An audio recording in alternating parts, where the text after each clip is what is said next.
Գյորջյան Կասկադ 60 ամիս փուլային վճարում բազմաթիվ առավելություններ։ Իմ անունը Ալբերտ Թադևոսյանն է, ես 20 թվականի 44 օրյա պատերազմին մասնակցել եմ որպես կամավոր, Արցախի եղնիկների պաշտպանական շրջանում եմ եղել իմ ընկերների հետ ու այդ մասնակցության համար ստացել եմ Գարեգին Նժդեկ գերադասական մեդալ, որից հրաժարվում եմ մեր կառավարության հրաշալի քաղաքականության հետևանքով։ Ես չեմ ուզում կրեմ այն մեդալը, որը հիմա այդ պայքարը չի արժևորում, չի կարևորում մեր իշխանությունը։ Եվ նաև տղաները ստեղծան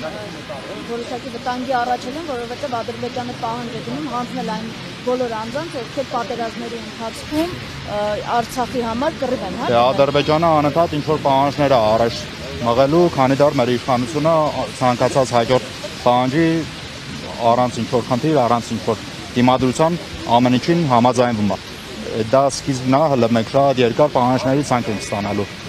Ադրբեջանից, որը շուտով երևի դրանք էլ կիմանան։ Ոսման իրական Հայաստան, խաղաղություն, բոլորովին այլ Հայաստան։ Եթե մեր իշխանությունները մեր պատմությունը մի քիչ ավելի լավ ուսումնասիրած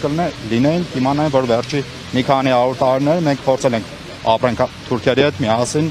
համակեցության որոշակի խաղաղ պայմաններում, բայց ամեն անգամ ստացվում է նույն բանը։ Դա եղել է 100 տարի առաջ, դա եղել է մի քանի տարի առաջ, դա եղել է 200 տարի առաջ ու իրանց բարձր հովանու ներքո նորից է կրկնվելու։ Մենք չենք ուզում ապրենք մի երկրում, որը շուտով գոյություն չի ունենալու իրանց քաղաքականության պատճառով կամ շնորհիվ։